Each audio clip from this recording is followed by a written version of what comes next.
Hey, y'all. Special thanks to Amazon Prime, who is the presenting sponsor of The Read during the month of December. Finding the entertainment that speaks to you shouldn't be difficult, and Prime Video gets that. Introducing Prime Video's new culture-rated collection for Black stories, talent, and creators. Whether you're tuning into Thursday Night Football, rewatching Harlem to catch up before season 2, streaming the new drama series Riches, or revisiting the throwbacks you love like Moesha and Good Times, if you want it, Prime Video's culture-rated collection has it. Seeing yourself on screen and finding the content that feels like home is easier than ever. So visit Amazon.com/culture-rated-PV to learn more. With Culture Rated, Prime Video celebrates Black stories, Black creatives, and Black culture all the time. So go get you some and let's move on. Hey, Kid Fury here to let you know all about AMP by Amazon. AMP is a live radio app where anyone can create their own radio show with the music that they love for free. Make your own playlists or discover new to you music from creators, artists, athletes, and everyday people who know what's up. AMP gives anyone the mic and the aux to share their music taste and express themselves. So download the free AMP app. That's AMP, or go to onamp.com and press play. That's onamp.com. AMP, the free live radio app with chat. Let's start our show.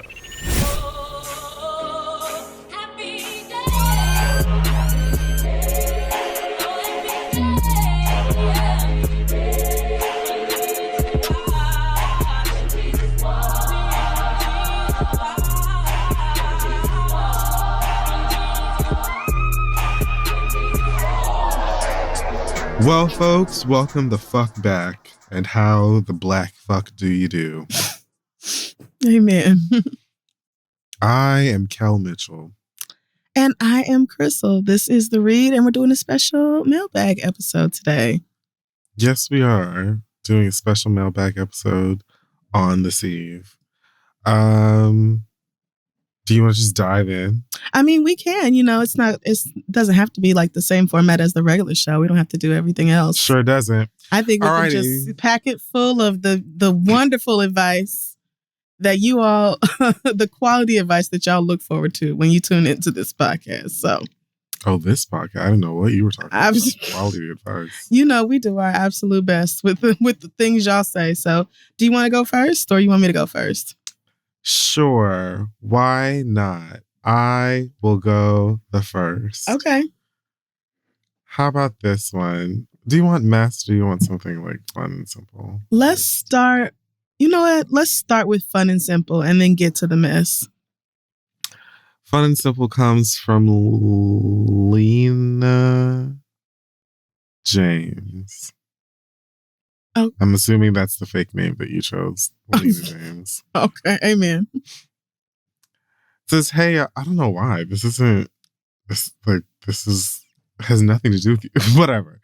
Says, hey, y'all, picture it. It's 1996 and you're the lead star in a high school, college show or movie. Mm-hmm.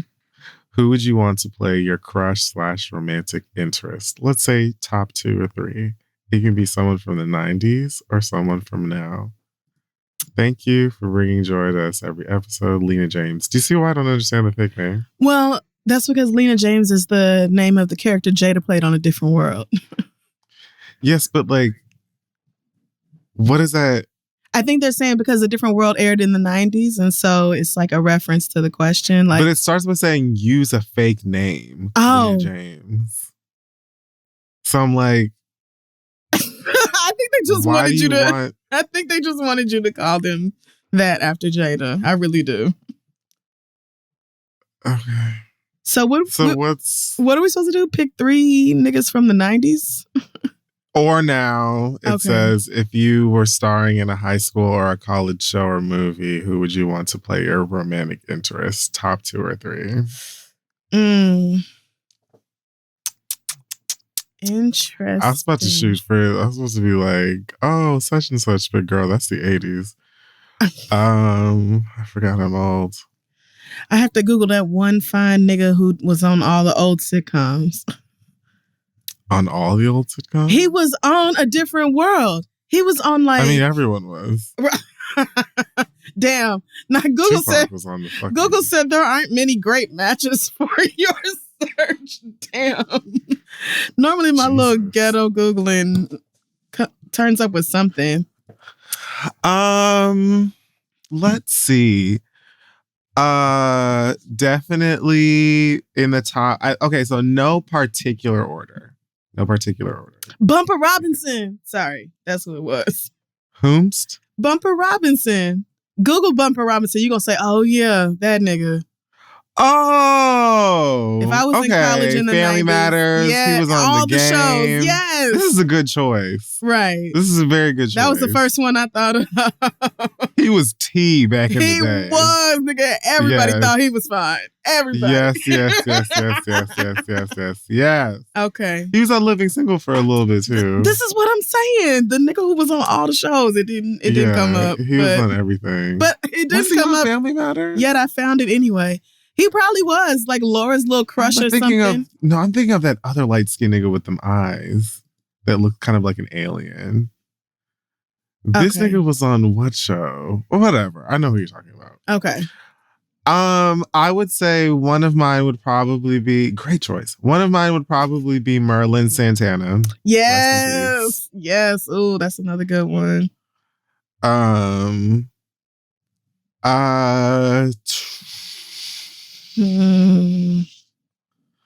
90s or today? I don't like to say people of today because then y'all tag them on Instagram and it gets weird. True. So, especially girls, like especially lesbians, I hate saying the name of any lesbian because y'all immediately are like, we're going to make it happen. It's like, I really don't want you to go harass these people on my behalf. But, well, everybody knows I used to have a huge crush on Alicia Keys in 1999. Everything about... Who didn't? Everything about that, I just knew, she walked like it was heavy. And wow. Yeah. Gross. I mean, it's true. And I was interested. Yeah. The voice, she was just so, the whole New York stereotype, I was into it. Yeah, I think it would probably be between Merlin Santana. Shit. I don't fucking know, bruv. I'm trying to think of who else. I'm literally just thinking of niggas from the 90s. Yeah, me too. I would have... Malik Yoba was New York Undercover. Girl. Oh, no. We're talking about college and high school movies. I'm just thinking of fine niggas from a long time ago. Yeah, I think that's... Okay. I think that's about all I got. Yeah, I'm not really... I'm the sitcom girl. Like, I'm trying to think of at least fine niggas from sitcoms. Top 90s sitcoms. I mean, okay, never mind. I wasn't high school. That was middle school. And before y'all start tagging, don't think that I haven't thought of people. Like, I'm thinking of people and some are just passing me by. Oh. Like, so it's no tea and it is also zero shade. Girl, I don't motherfucking know. I'm going to say Merlin Santana, and then one of today would be Lucien Laviscount. What's his name? Now you know. Oh. Is that the boy who was Bridgerton? No. Who is this? He was on Emily in Paris, which I never watched. Yeah, but I didn't just look know at that show did really well. So shout out to him for being on that. But I think I saw him first on Scream Queens and Snatch. Okay. So for the 8th time, Merlin Santana, Lucien Laviscount, and Kofi Siriboe.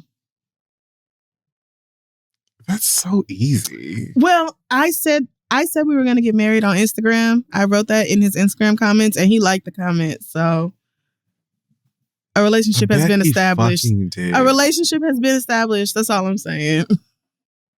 That's all I'm saying. That's it for me. And then, you know what? R.I.P. as well. Jason David Frank. The Green Ranger. Oh. Well, now, if we're going back, Power Rangers is that was before. Yeah, it was before your time, but it was still in the 90s. Damn, not before my time. I remember it. Like, I watched it. But I mean, a lot of these shows you've seen. If we're going back that far, demographic. I used to have a crush on Jonathan Taylor Thomas on Home Improvement. I did, and Indeed. I was ashamed. But yes, ma'am. I ashamed of what? Having good taste? Having a crush on a white boy. I was so ashamed. You better get into it. But he was so fine. Yeah, he was. They were cranking out little rosy-cheeked white boys like they were. Yeah, he was just, something about him. You had to be there. Okay, well, that's my question. Thank you for that. Thanks, Lena. Our next letter comes from Jessica, who says, my question is about setting expectations for having friends over and spending the night. My daughter came out to me as bisexual when she was 13. She did it in such a cute way, and I was so proud of her. The only issue is I don't know how to set limits around crushes and dating. What do you do when your child's close friends are the same gender as their potential partner? I have no issue with her being unsupervised with friends, but after hearing Crystal's story about spending time in her room with her friends, I'm concerned she might be doing the same thing. Wow. She says she isn't dating any of her current friends, but she could be lying. I know she's liked some of them in the past, but kids this age go from friends to dating to enemies and all that constantly. My experiences as a teen were basic: no boyfriends, no boys in your room with the door closed, etc. While I'm not that strict with her, I'm not naive either. I don't want to give her so much freedom that she engages in sexual activity before she understands what comes with it. We've had all the big conversations. Even still, she's at that age where they think they know everything and won't always ask for help, especially if they think they're going to get in trouble. What can I do to balance trust and respect her autonomy while not allowing her to have a real life euphoria episode under my roof? Thanks for your help. Love, Jessica. Jessica, this was a little dramatic, okay? Jessica, sweet. How did we get to euphoria? Oh my God, help me. 2 niggas without kids. Help me raise my kids. There's a lot going on in euphoria. I don't motherfucking know. Like, okay, no, that's not helpful. Listen, doll baby, here's the tea. I think that what you really need to do, in all honesty, like you individually, outside of being a mom, remember that you were this age once. Mm. Now, I don't know if you were just like, I mean, you described. No boys, no this, no that, whatever. Yeah. You know, clink, clink, whatever. Cupboard under the stairs. All of it.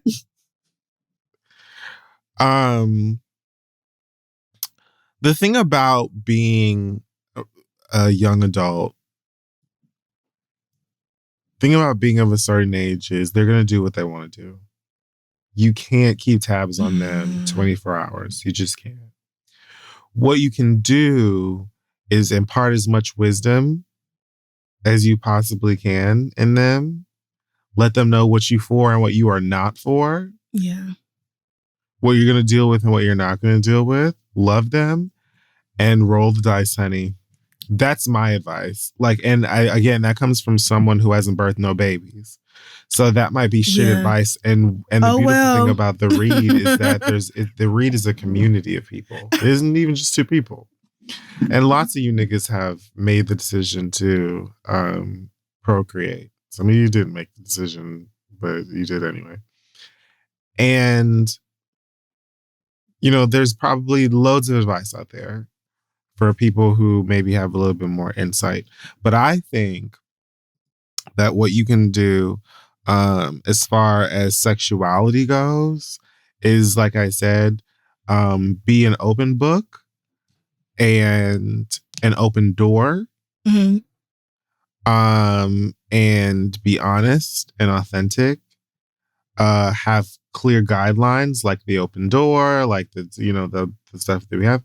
And then the rest of that is just hoping for the best and that nobody turns out pregnant. Like you literally can't be like a tick and just attach yourself to these people, these kids at all times and make sure that they're not doing anything you don't want them to do. Like, and I think the one thing that still rings true today is that the more you push back and say, no, this, no that, no that, and no this. Yeah. The more that people, especially young people, are like, well, I'm going to go see what this and that is about. Absolutely we'll do it.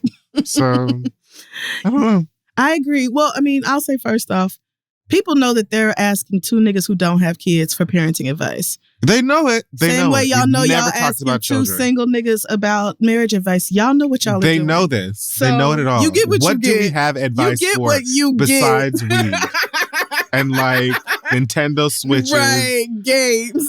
And like flavors of Dorito. Beyonce, maybe. Like, these are the things we know. Carbs. like, we can't. And yet every week. And yet y'all do it. And so you get what you get. But I agree with you. I think kids who are robbed of their freedom will steal it back one way or another. What the hell have you been eating? Completely candy canes. Why are they You're blue? asking me about children because they're the fun kind, sweet tarts. You're asking me about your kids, bitch. I am a child myself. With a bright blue, the blue raspberry ass tongue. Ridiculous. I'm 35. I mean, listen, no, you get whatever the joy. Candy's fucking dandy. Listen, and 'tis the fucking season, so eat your candy canes and enjoy yourself. But yeah, I don't remember what I was saying, but the whole point about like trying to smother your child and stay on their ass to make sure they don't never do anything you don't want them to do, like eventually that's gonna blow up in your face. I don't know if your child is still 13. You said she came out when she was 13, but I don't know how long ago that was. I assume she is still around that age. I just want you to know that when I was like in my room with my friends, I was 17 years old. There's a big difference. And it was one friend and we were just kissing. Like I was not fucking in my mama's house with her on the other side of the door. Like, please be serious. So I don't know. I don't know what you thought when I told that story. I don't know what you thought, but I wasn't. And listen, I'm not judging. I'm sure some of y'all was busting it wide the fuck open with your whole family in the den. I'm sure some of y'all was. I was a latchkey kid. Just kidding. I'm kidding. Oh my God. You're going to get a text message. No, the fuck I'm not. Yeah, I wish I would fuck in my mama's house. Please. I'm just saying, like, I was 17 years old kissing my little girlfriend in my bedroom. It was not whatever sordid story you have conjured in your head. As a hormonal youngster, couldn't imagine it. Like, I'm very particular. Like, I can't, when sex is happening or sexiness, I get in my head. Like, I don't need distraction. Yeah. Like, I would never. I'm sorry. I could not focus. I wouldn't be able to focus on having a good time. Like, even Link, get out. You will be like. Yeah, no, you don't need to see this. This is not for a child. Not for you. Like, people who can do it in front of their pets. What? It's not for a parent's eyes either. As far as I'm concerned, y'all don't need to be nowhere near that. And I felt that way even then. But yeah, I agree with Kid Fury. I think the best you can do is be open with her again about the expectations, about sex, relationships, being emotionally and mentally ready, like, and leaving the door open for her to come talk to you. But I mean, other than that, like, you can't put a GPS on her. You can't like chip her like they do dogs. Like, you can't put a microchip in the back of her neck and make sure you know where she. Please, like, educate your children, empower them to make the decisions that feel good for them, and also, you know, make sure that the rules of your home are clearly expressed. Yes, and lead with love instead of shame or punishment. Like, preach. Let acceptance. Like, yeah, a lot of people are like, my teenager won't come and talk to me about such and such. Well, y'all do not make it easy. A lot of y'all do not make it easy for your kids to talk to you. So default, it's uncomfortable. Cool mom, cool dad, cool whoever. It doesn't matter how cool and fresh and funky you are, bitch. Like, for young people, for people of a certain age, it's going to be awkward and uncomfortable in most cases. So your approach is going to be really important. And like Crystal just said, if your approach is with shame and I don't know what that noise is, but you know what the noise is. then like, you know, good luck. Yeah, literally that. Like, but yeah, I think just calm down a little bit, just simmer down a little tiny bit, and y'all will be all right. Good luck, Jessica, with talking to your daughter. Guess what? My stomach is growling, and I am not going to lose my mind about it today. Well, I promise you it is not a big deal at all. I didn't hear it, and I'm sure. Yeah, that's what I'm saying. Yeah. Growth. That's right. I am very proud of you. Look at that was a quick turnaround too. Yeah. All right. This one comes from Kiki Keeps a Job Jr. And Not it's a bit lengthy, but it is a ride. Okay. So this one says, "Hey, Crystal and Kid Fury, I was going to use a fake name, but you did. But this situation is so specific. If she heard it, she would know it's about us. So fuck it. Do what you please." Oh. I chose the name you chose. Wonderful. For context, the subject of the letter is my sister promised me her kidney, then led me on for a whole year. What? For context, the current wait for a deceased donor with my blood type O negative, super rare, is over 6 years. However, with a living donor, my wait time is cut down to 3 to 6 months. Wow. Dialysis is not a long-term option for me due to my age. She's 28. I wouldn't be able to start a family or travel as freely, and the process of getting my medical supplies is a pain in the ass. All the information I received about her transplant process, the sister, was through her because HIPAA won't allow me to discuss anyone's testing process. The donor has to be the one to share it. We're not on speaking terms, but my sister has always been my person, my constant, and this situation has been extremely difficult. Anywho, I'm Kiki Palmer Jr. getting my PhD while juggling jobs like being the senior editor of my department's academic journal, et cetera, and administering dialysis to myself every night. Every night I give myself life-sustaining treatments. It's a hard job, and I would be lying if I didn't say it gets to be overwhelming. Over a year ago, my older sister, 36, and I, 28, had a conversation about her getting tested to see if she was a match for living kidney donation. She expressed some concerns that her husband had about the surgery process due to the timing because of their family and the businesses that they were starting. I expressed to her that our relationship was too important to jeopardize over the situation, and I'd rather her not get tested unless she was 100% about her decision. Yeah. A few months later, she came to me and said she was sure she wanted to get tested. So we proceeded with the process, and she was confirmed a match. However, I noticed that her updates about transplant testing slowed and eventually stopped, although she told me that the transplant informed her she would have to travel from our home state to where I'm located to go through with the surgery. Key information. Let me repeat that. Okay. Transplant people informed her that she'd have to travel from our home state to where I'm located to go through with the surgery. Because of this detail, she kept pushing back the anticipated surgery date. Okay.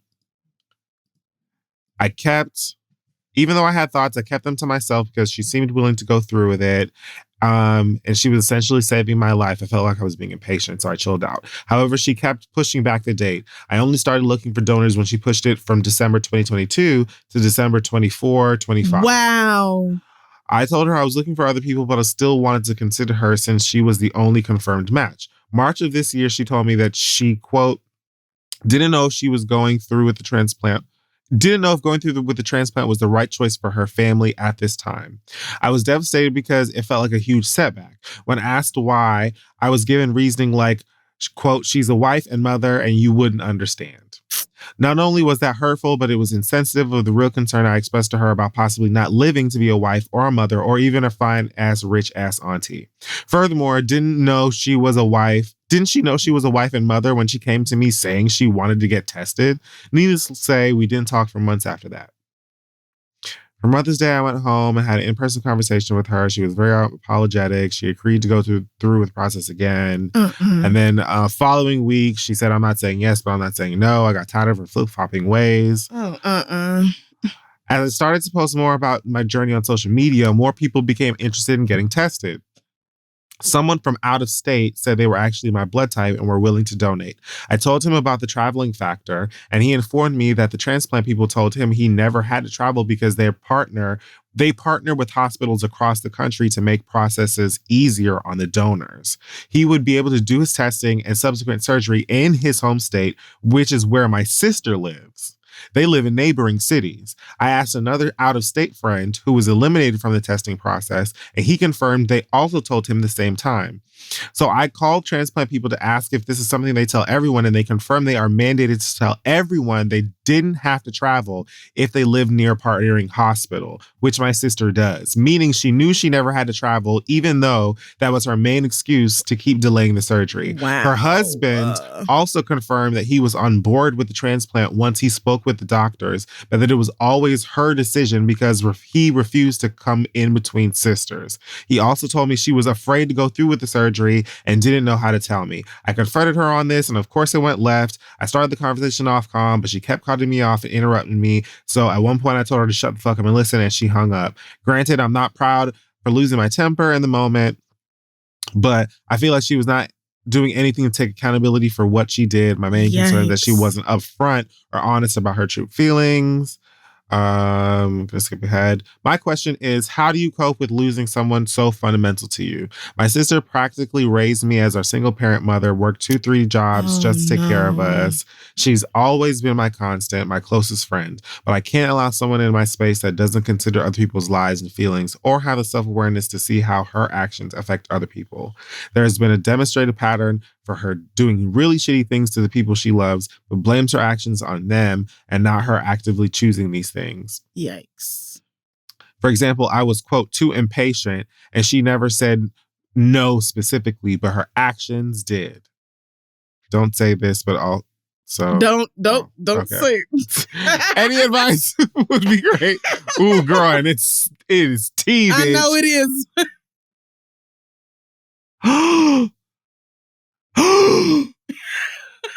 Girl, read that last part. I started. This woman, it has nerve. You gonna make me open the inbox? Please don't. I mean, we can't bring it up. Okay. Anyways, any advice would be great. You guys have got me through very rough times. Thanks. Kiki Palmer keeps a job junior.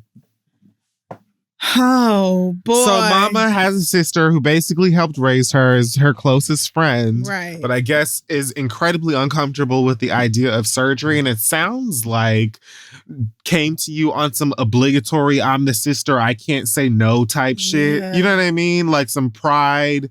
I have to be like the supporting person because I helped her. This is my little sister, blah, blah, blah, whatever. And felt like she needed to do that. Although what it came down to is she didn't want to give you her kidney because she's scared of it. And could have said that, saved you time, saved you energy, saved you, the gaslighting and the rest of the goddamn bullshit. Right. So I feel like my tone and my words let you know how I feel, but what do you think? My main issue, because there's a lot going on here, but the biggest problem to me is that the whole time she was bullshitting, you could have got on the list and been that much closer to finding a donor. Yep. Or you could have just moved on and started looking for other living donors. It's just the fact that she kept you in that limbo space of oh yeah, I'm gonna do it, blah, blah, blah. Basically for most of the year, she kept you going back and forth about whether she was gonna do this. And then when she started talking about, going from this December to another 2, 3, 4 years, that's when I'm like, okay, clearly you don't want to do this. And I don't know why she can't just say that to you. You mentioned that she was like a mother to you because y'all's mama was single and worked 2 or 3 jobs. And so I would not be surprised if your sister had some issues around having to mother her siblings, and wouldn't be shocked if she kind of felt like she had to say yes because you are her little sister, but she didn't really want to. And so she's struggling with being able to have boundaries or to cut off that mother-daughter filter that hangs over y'all's relationship or colors y'all's relationship from just being that of siblings. But But and she may feel like, she's sacrificed enough and she don't have to give up an organ. And all of that is valid if it's true. But she could have just said that. Like, even if you feel that way, even if you have complicated feelings, you do still have to tell people that you love and want to have a relationship with about your fucking feelings. Yeah. You have to communicate. I'm not asking to borrow your like Gucci boots. Your Oculus. Like, we're talking about life-saving, life-changing, extremely urgent healthcare. And so I don't even understand why you would, as my sister, play with my time like that. Mm-hmm. So there's just a lot of foul play going on here. And even in the confrontation, you could just say, hey, so I really was nervous, scared about this whole process and didn't know how to say to you, I'm sorry. Where do we go from here? But you want to play the blame game or point fingers. Why? I'm assuming because you're the older sibling, almost 10 years older, and you feel like, what? Your baby sibling shouldn't say anything to you? Like, move around. If you're not going to help me, then literally there are other people that will, such as this person who seems to be a complete stranger that lives in a city right next to you that's willing to give me his fucking kidney, and you're not. Like, girl, like, and you don't have to, is the thing, but you dove yourself into this, your own pool of ego and weirdness, and wanted to swim around in, oh, well, I gotta, put on my big girl boots and put on my, superwoman cape and crest and save the day because that's what I do, but I don't want to do it. So I'm going to and I feel like I was just talking earlier today about people who do things for you because they feel obligated, even though you didn't necessarily ask them to, and then they guilt you through it every step of the way. Bitch, we never had to do this. I told you I didn't want you to be the one to give me your kidney. Listen, you said no. You insisted. Right. Anyway, when I told you I didn't want you to do this, and now I'm sitting here looking crazy and still in pain, giving myself dialysis and whatever else comes with your condition. Yeah. And you mad at me because I'm confronting you on your bullshit? There is literally nothing wrong with having this person excommunicated from your life. You can be grateful for the work that they put in, or the investments that they put in into you, helping to raise you or feed you or whatever the fuck it is that your sister did for you. And at the same time, recognize that this is fucked up, this is wrong, and you don't have to deal with it. You don't deserve it at all. At the very least, if you're not going to give me the kidney that you promised me, the organ that you promised me that could save my life, what you could give me is some respect and some authenticity. And you're not even willing to give me that. Right. Girl, move. Yeah. She mentioned going home to see, and this will be the first time that she sees her sister this Christmas ever since all this happened. I will say, I don't think this should have ever been a telephone conversation.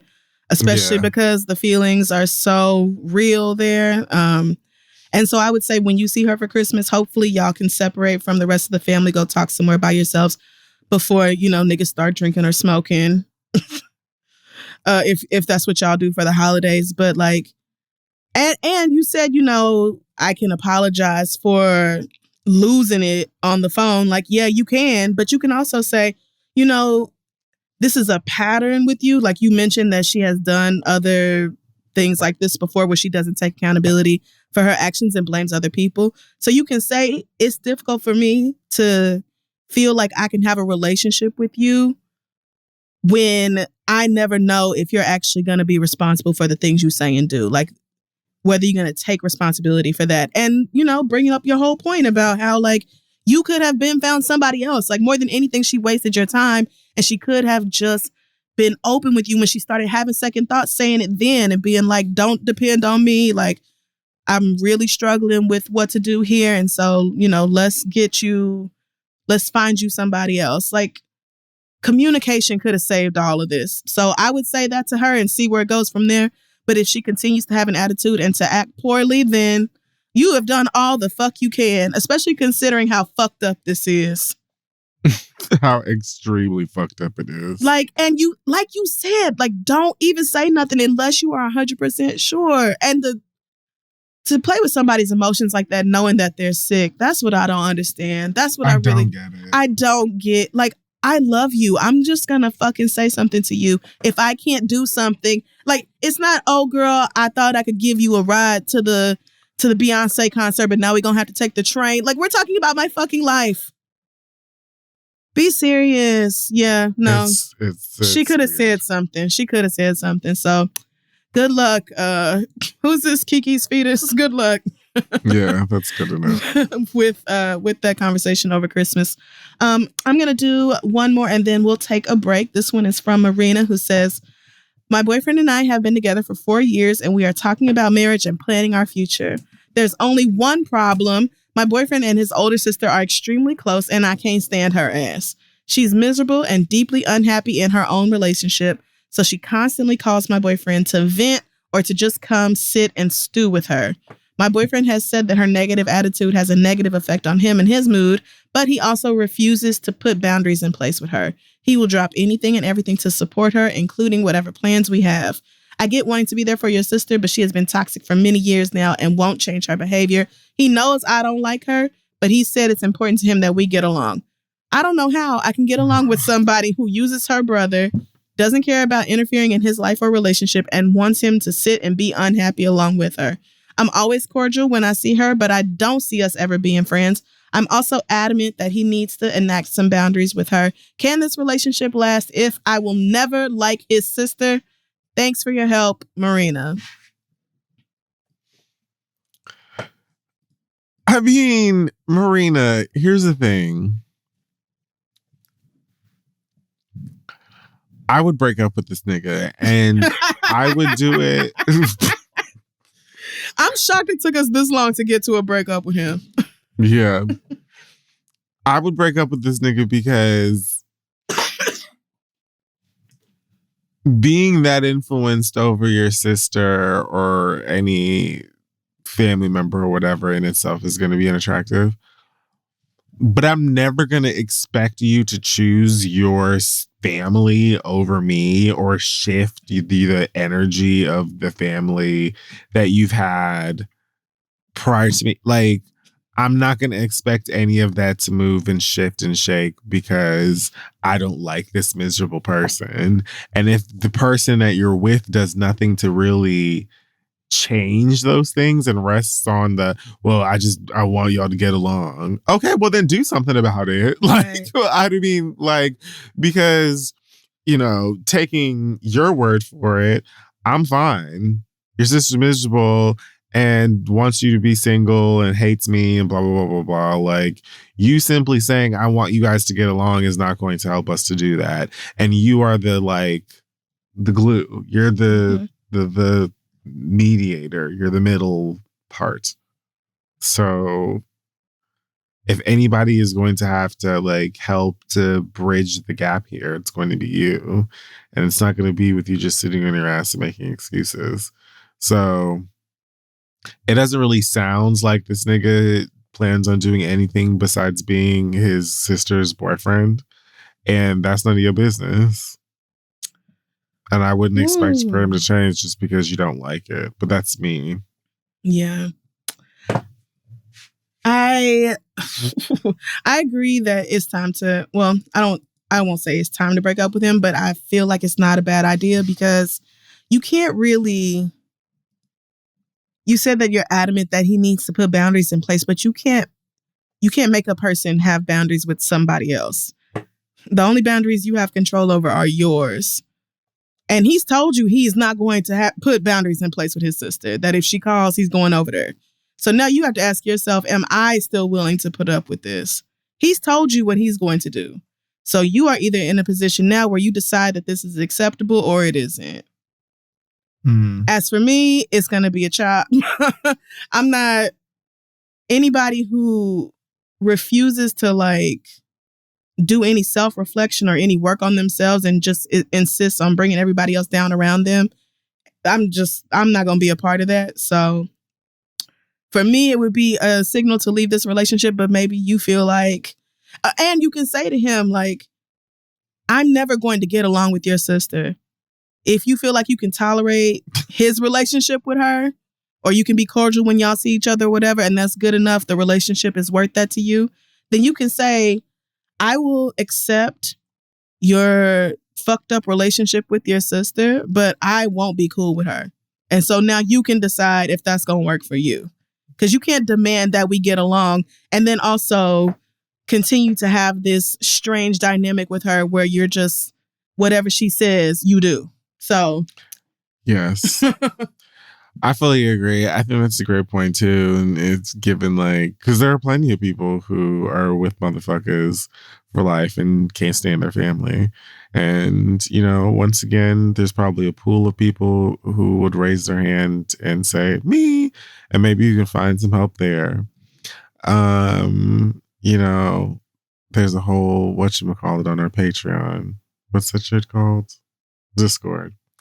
And so you can, like, I would say, if to Crystal's point, you could also go to your boyfriend and be like, look, I don't like her. She don't like me. I ain't never gonna like her. And that's that. And so how does that make you feel? You want to stick this out and just have us be, because I can be I'm cordial. I don't spit at her feet every time I see the bitch. So I don't understand, you know, like at this point, it is what it is. What I need you to do is the same way that I don't let her toxicity and her stinking, miserable ass affect me and my attitude and my relationship with you. I need you to do the same thing for me. In one ear, right out the other, whenever she starts talking about me, you, and our relationship or anything like that. If she wants to talk about why she hates the government, if she wants to talk about why she doesn't want to go get a root canal, if she wants to talk about why her shoes hurt, then you can be all ears. The moment she starts talking about your love life and me and you and all that other stuff, I'm going to need you to respect me. Exactly. And let him decide if he is capable of doing that. Yeah. Then it's time to go, girl. Can the relationship last? Really don't know. But if I had to guess, I'd say no. I'd venture to If I had to guess, I would say you niggas are heading to, maybe, you know, push it out through Christmas so you can get your presents. But y'all, I don't see y'all lasting too much longer. Sorry to tell you. But good luck with the conversation. Let us know how it goes. Let's go ahead and take a quick break, and then we'll be right back. Hey, y'all, the holidays can be extremely stressful. They are one of the busiest and most stressful times of the year for most of us. But thanks to Talkspace, the gift of therapy can allow you to enjoy the holidays for once. Talkspace offers both therapy and psychiatry from the comfort of your phone, and you can reach out to your provider at any time. Taking care of your own mental health has never been easier than with Talkspace. You just sign up online and get a personalized match with a provider that's right for you, usually within 48 hours. Then you can text, video, or send voice messages to your licensed therapist. Incredibly convenient, having virtual sessions from the comfort of your home. Talkspace is the #1 online therapy platform with thousands of licensed therapists trained in over 40 specialties, including anxiety, depression, and more. So as a listener of The Read, you'll get $100 off your first month with Talkspace when you go to Talkspace.com/read. So to match with a licensed therapist today, head on over to Talkspace.com/READ to get $100 off your first month and let them know we sent you. Again, that's Talkspace.com/read. Take care of your mental health. Good luck. Let's move on. Okay, we're back, and it is now time for some more listener letters. I am going to do, let's see, I want to do I feel like I picked another silly one. Okie doke. Okay, this comes from Alexis. Alexis says, hey, Chris. Hey, Crystal Kid Fury. I know we had to course correct Gina Rodriguez away from the cookout, but I really liked Jane the Virgin. I was listening to a song that made me recall the scene when Jane and Raphael finally get together. And I remember thinking, oh my God, finally. It was one of those moments for me, you know? My question is, what's a TV show that gave you that, oh my God, finally moment, and what happened? Huge fan of the show. You guys are amazing. Thanks, Alexa. Sent from my iPhone. Okay. What are we doing? What is that? What is a TV show that gave you an OMG finally moment? Like something. For instance, I'll give you an example for me. Because I never watched I tried to watch Jane the Virgin. I didn't like it. I did try because for what? But respect to you for enjoying what you enjoy. Yeah, that's nice for you. Yeah, they did. For example, watching Joffrey Baratheon slowly bleed out. Oh, yes. Now. Oh, my goodness. What a moment most pleasing to me in my fucking career. That was amazing. Oh, and we were really robbed of the Cersei murder that we deserved. So, that's a really good one. I'm trying to think. I guess. Also, when Fitz and Gemma got together on Agents of S.H.I.E.L.D. Beautifully written love story. When Ramsay Bolton died on Game of Thrones, that was also very good. Great. That was a great one. When Laura Winslow and Stefan Urkel finally got together. Really? That meant a lot to me. I was one of them dumbass children who really thought Stefan was way finer than Steve. Like, I mean, I was just like Laura. Everyone I was blown away. The thing, but Stefan was fine. He really wasn't like. It was just Steve without the glasses. It wasn't.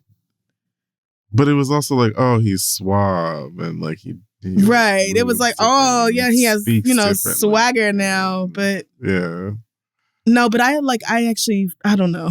I just, in hindsight, I look at that like, girl, how easily were you fooled? But I remember I got caught up in a lot of sitcom drama. I'm trying to think of more recent shows, but I'm thinking of like stuff from childhood. Like when The Simpsons did the Who Aired Mr. Burns, and we finally found out who shot Mr. Burns episode. That was, that had a lot of build up because they had been teasing it for a long time. And this was before the internet. So again, you were either there or you weren't. But what else?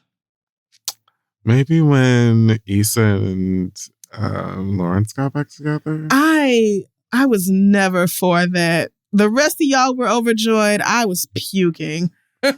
I mean, I never wanted it. I felt about Lawrence, but I knew that they were like, it was like they were, like, of course.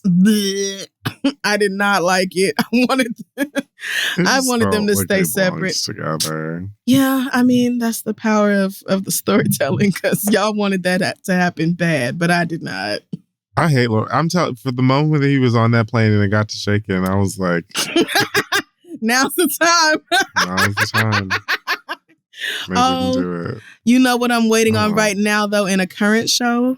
For Gregory and Janine to realize they have a thing on Abbott Elementary. So I think they realize they just need to do something about it. No, they're still like playing around it though, and like pretending to date other people. Like he be dating students' mamas or whatever. Like I'm ready for the point where he just says something to her, or she just says something to him. Like I'm done bullshitting. Such an early they gotta make us sweat. I know. It's only season 2. But when it happens, it's going to be so satisfying. I know it. It will be. And they can continue to fuck with me. Together. Yeah. Please keep fucking with me because I really love it. Thing. I hate in sitcoms when it's like, oh, they get together and then they break up. And then it's like, you have that whole arc where it's just like, oh, no, they're not together anymore. Oh, my goodness. You have to deal with like, because then you like break up with them and then you have to hope that they're going to get back together. Which is why, low key, I loved the story of April and Andy on Parks and Rec. Oh yeah, because they were so different, and you would have expected that they would have broken up, but they were just intensely in love. I think that they broke up maybe like once for an episode, maybe. Yeah. Or maybe it wasn't even that they broke up as much as they were just like mad at each other or something. Yeah, but they April and Andy were. like literally madly in love. They were. It was bizarre, but it worked. It worked. I believed in them. Yeah, it was like, I love that they never really gave us moments to like worry about them breaking up or whatever, because every time you saw them, they were like making out in the middle of Congress or something. Right. And that's why I don't mind Quinta and them. Y'all can keep the suspense going as long as you want to, because I'm enjoying the ride. I just know it's pretty great that when y'all tell us we're going to be it's going to be a moment. So, okay, fun. Thank you. And he's all tall and she's all not, and they're all cute. Well, I think he just looks that much taller because Quinta is like 4'10". Well, maybe. Let me see. Tyler. Because I think, what is he, 5'10"? Maybe.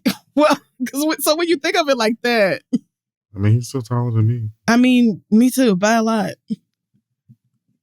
I'm just saying, so like, he looks like an NBA player next to the rest of that cast, especially Quinta. So, yeah, see, you Google people's height, then Google tells you all kinds of all stuff. kind of shit. I don't know. But regardless, this says he's 5'8.5", which is not tall. That's my height. But it's still, 10 inches taller than her. So yeah.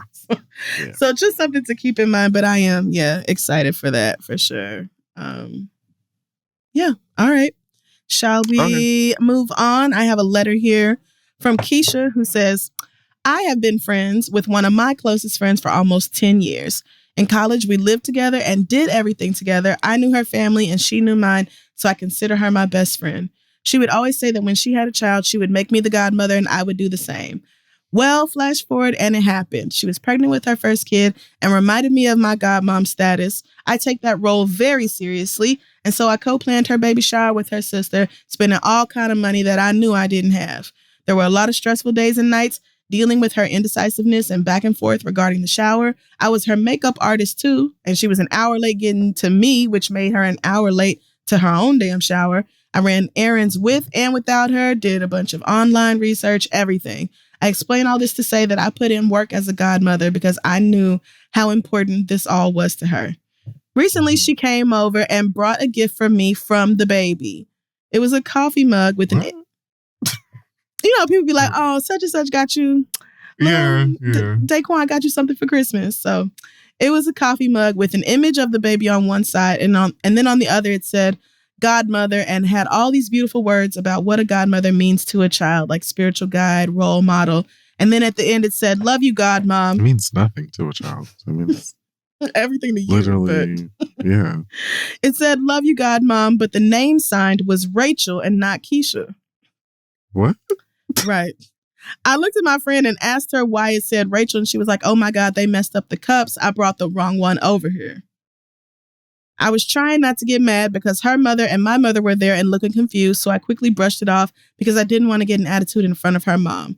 Later that evening, I told her that I didn't know her baby had 2 godmothers, and she told this story about how she decided to do that because the baby didn't have a godfather. But that's not true because a week after he was born, I met the baby's godfather via FaceTime. So again, I'm confused. Then why are you lying? The only thing I can think of is that she and Rachel have known each other for years. They grew up together and have been friends way longer than we have been friends. That's her longest friendship. And maybe Rachel got mad that I was a godmother, so my friend made her a second godmother to make her happy. My issue with this 2 godmother thing is I have put in all the work. If Rachel was a godmother... Oh, Keisha. If Rachel was a godmother, why wasn't she helping me and her sister financially plan for the shower and the gender reveal party? Why wasn't she around during the pregnancy? Keisha, be for real. Why wasn't she more involved? Am I wrong to be this angry? Should I say something or let it go? I really need y'all's advice on this. Thanks for reading. Hope to hear back. You two bring me so much joy and are a part of my mental wellness toolkit. Thanks. Not today. Keisha, not today. Keisha, you're not the baby's fucking Patronus. Like, it's fine. Like, it's okay. Like, what is the problem? Like, who cares? I don't understand. Like, I think You're one of those friends that is like you say best friend every time you talk to them, like every time, like after every sentence referencing them. You're one of those friends that is at the hip, like go on every trip together. Like you're one of those like die hard, like a title, like I take it to the like you're like bridesmaid that cusses out all like I'm not bridesmaid, you're the maid of honor that cusses everybody out. Like you're like it's giving like intense. Yeah, it is. Because I don't understand. At like, all. here's the thing, right? The title of Godparent can be whatever. It has all kinds of titles to which, honestly, if you really get down to the meat and potatoes of it today, it's just like, really, it's if you die and there ain't no next of kin, I come to you, right? I mean, and that's just what some people consider a godparent to be. And even if you do feel that way, something like that, you would still have to put in your fucking trust. Like you have to put that in your will. That's not, that's not like a legal designation or anything. That's why my first thought was you should have asked her what she meant by godparent.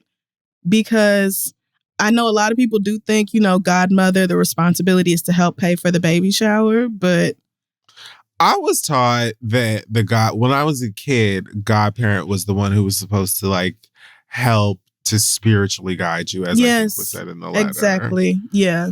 So it's like, if that's the case, you would want to be building a relationship with the child and helping to be a part of the village that is just nurturing and helping to like uplift this child. Like, I don't understand because she gave her friend that she's been friends with for longer than you a vanity godmother title. You're tight. Like, it doesn't make any sense. Like, who the fuck cares? I don't continue to be good to this child and good to your friend.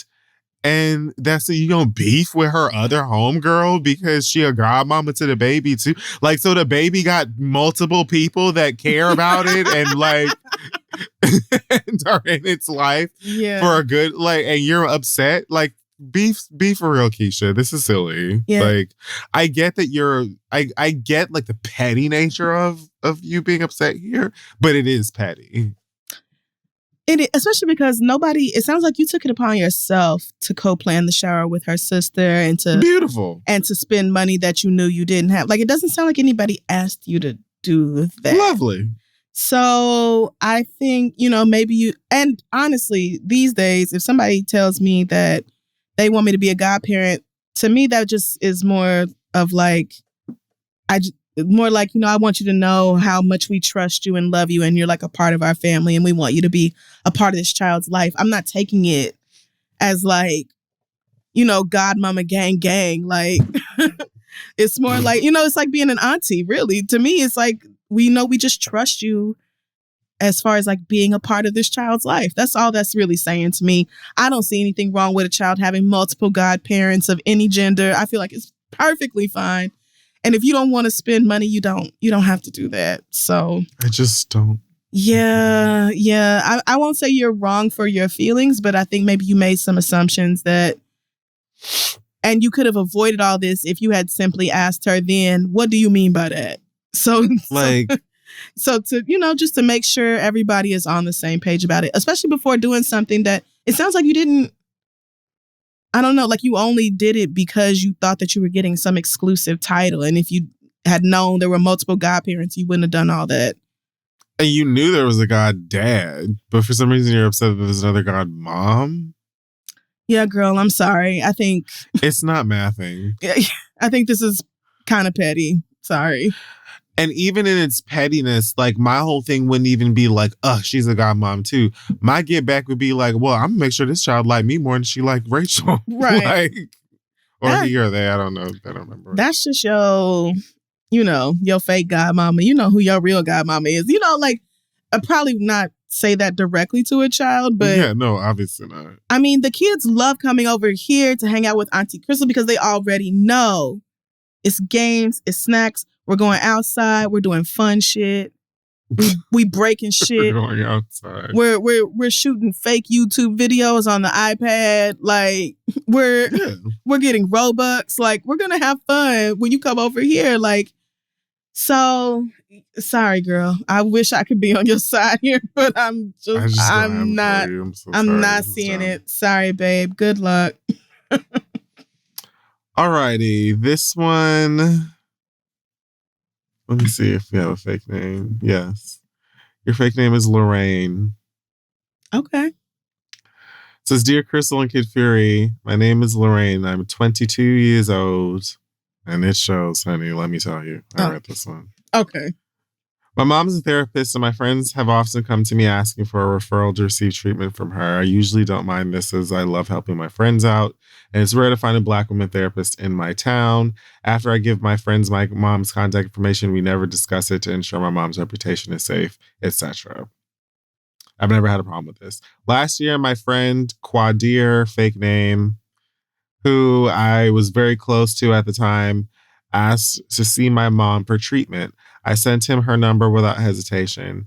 Quad has a history of flirting with me. I want to let you know that they then said another name directly after this and then continued to use that name. So I'm assuming that you forgot that this person has a fake name. I'm hoping that the one I said is the right fake name. Okay. Quadir had a history of flirting with me, and back in 2019, he came on to me pretty strong. I asked him what his intentions were, and he got defensive and wondered why friends can't cuddle. I told him that cuddling meant something very different to me, especially when it is one-on-one in my bedroom. He said he understood and assured me he would respect my boundaries in the future. I've always been attracted to this guy, so it was important for me to be very direct about the situation to protect my feelings. Once the pandemic hit, I ended up moving back home, so it didn't seem as much. Our relationship was good at this point as we texted and FaceTimed often, but everything felt very platonic. I even supported him in sorting out some of his relationship and family issues. I moved back to school in June, and we began to hang out in person a lot more. A few weeks after I moved back, we went on vacation to Mexico with about 17 of our friends. Wow. Damn. God damn.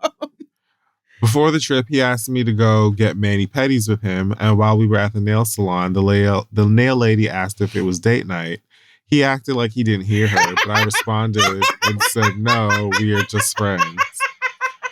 I'm used to getting comments about us being in a relationship and friends thinking we should be together, but I always blow it off because I know where he's at with everything and he doesn't see us this way. Once we got to Mexico, things got weird. Oh. The trip was about 70% couples, and I think he was feeling lonely. I've always been one of his main emotional supporters, and it was amplified on this trip. Every time we were together with the group, he would always pair up with me. We would eat together, take walks on the beach, and he would always gravitate towards me during group activities. He was also very touchy when we were in the pool together. I was definitely closer to more people than he was on the trip, but he also had friends there, so it was weird that I was the only one he wanted to hang out with. One day when we were at the pool, a man came to ask us if we wanted to schedule massages. We had talked about getting massages during the trip, so I knew he was interested, but I didn't think he would ask to get couple massages. That night after dinner, we took a walk to the beach and talked for a few hours. And made it clear to him that it seemed like he was flirting a little more than usual. I also brought up the fact that a couple massage probably wasn't a good idea as we weren't a couple. He agreed and said, quote, "You right, no rose petals or anything." And I added that we needed to request separate rooms. The next day came. It was time to get our massages. When the masseuse came, took us back, of course, there was only one room. I looked at him and said, we should get separate rooms, right? At this point, my attraction to him was very strong. We'd been together the whole trip, and this was the perfect time to have an intimate moment where something could potentially happen between us. His response was, it's up to you. At that moment, I really wanted to be in the room with him and have wild, nasty sex before the masseuse came in, but I knew I had to stick to my boundaries. So I said, yes, separate rooms, please. That night, we all went out to a club, and there was a man on the strip passing out flowers. I said, hey, Quad, get me some flowers. This nigga turned around, looked me dead in the eye, and said, I'm not your fucking boyfriend. Why would I get you fucking flowers? Wow. At this moment, I was in utter shock, but I pulled back as I realized that he's crazy and that I did not need to speak to him or be around him for the rest of the trip. I ended up having a great rest of my time in Mexico, and he ended up apologizing, but I still have a lot of feelings about the situation. My question is, remember that his mama was a part of this? Yeah, her mama. Her mama was part of this? Right. My question is, if your mom was your friend / crush's therapist, how would you deal with talking to her about your issues since you would most likely run into problems with patient-doctor confidentiality? I tell my mom everything, and it has been really hard not talking to her about what happened on that trip. I love you both so much, and I appreciate the space you've created. Thanks, Lorraine.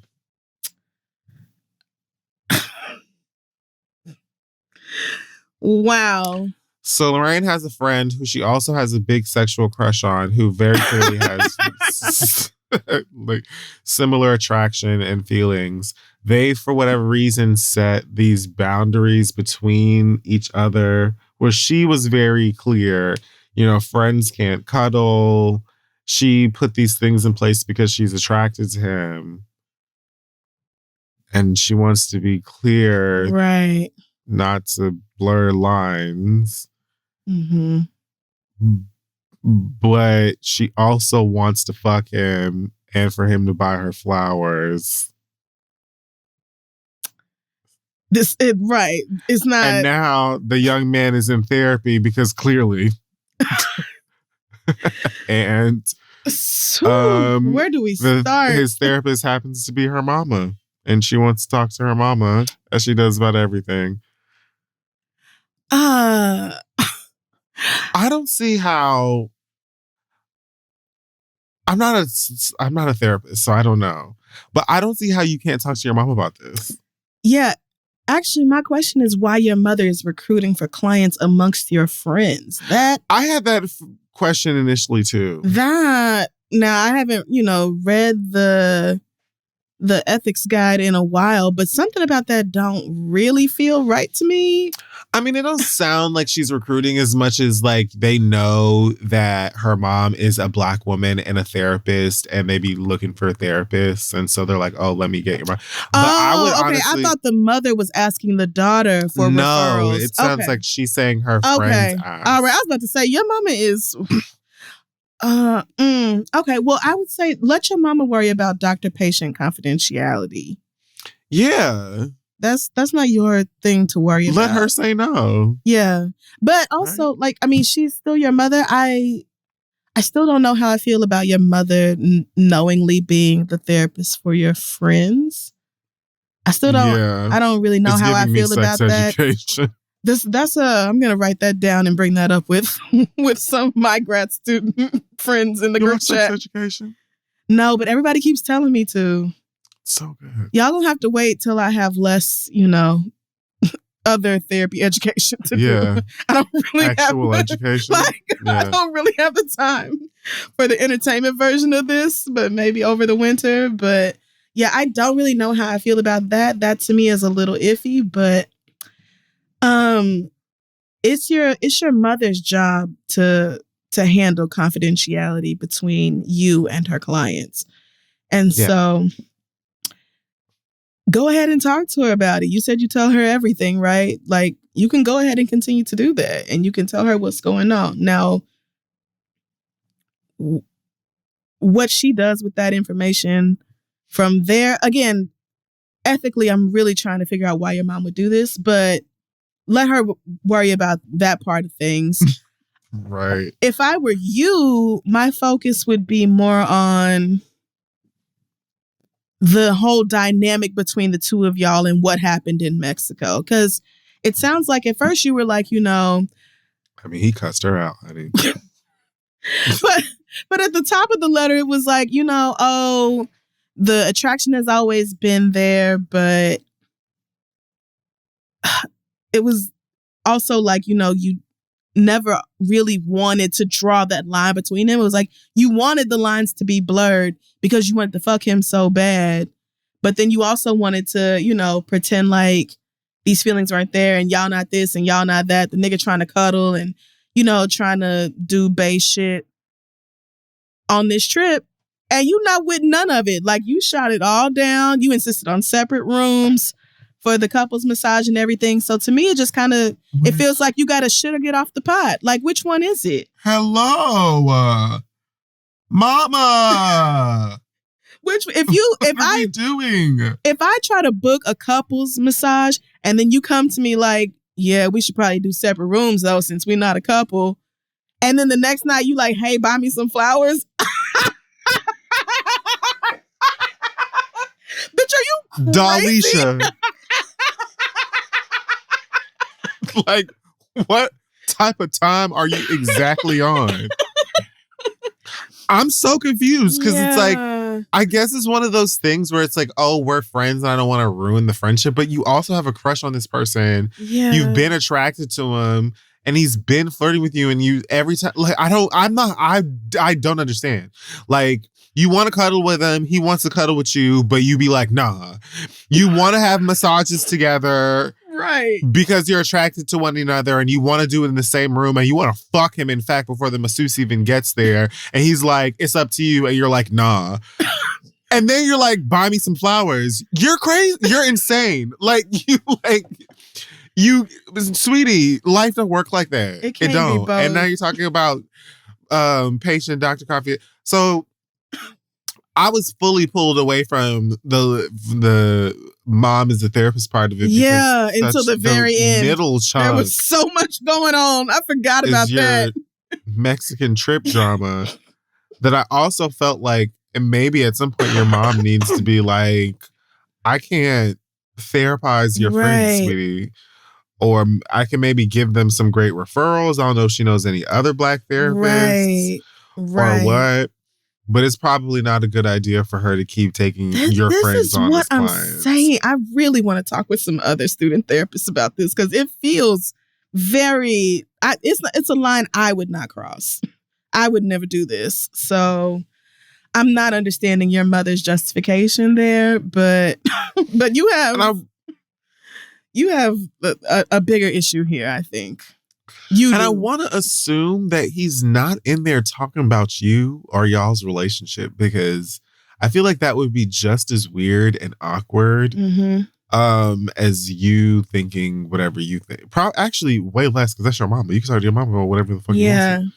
So I don't see, again, I think to Crystal's point, I would talk to my mom. Yeah. And if it comes to a point where she's like, I can't talk to you about this, then let her say that.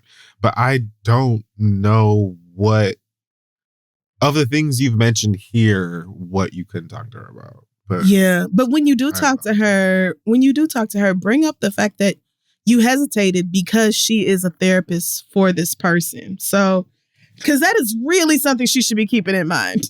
I would love to hear your mother's side of this, but, whoa, girl. But you said he was crazy and you wasn't going to talk to him no more. Like, he didn't have to be like, I'm not your fucking boyfriend. Why would I buy you some? Yeah, he had to drag. He didn't have to. Because that was. It was aggressive. That was.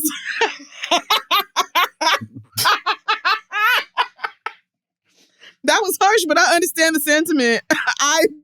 I definitely would have gave you, I only buy flowers for people I'm in a relationship with. I definitely would have gave you that. He was tired. He's sick of you. He is sick of you. It sounds like the vibe is one thing. Maybe he is talking to your mama about you. And again, okay. Anyway, I'm going to move on from that letter. There's so much to explore there, but... Okay. Girl, good luck talking to your mama. I have a letter here from Cinnamon who says, I'm a 24-year-old Black woman currently living in South Carolina with my husband, our almost 2-year-old son, and our 2 dogs in a tiny-ass 2-bedroom apartment. My husband is a drill instructor in the Marines, so he works 20-hour days. Jeez. And I'm a stay-at-home mother who teaches private lessons. The birth of my... you a single mother. Okay, because 20-hour days? 20 hours? That must include the commute or something. Please say psych, but... Like, what? When do you sleep? Right. I mean, I guess military niggas are trained to not need that much sleep, but I couldn't... That sounds... Maybe he works like 3 days and then gets 4 days off or something. Anyway. I don't know. Cinnamon says... I know y'all are going to tell us.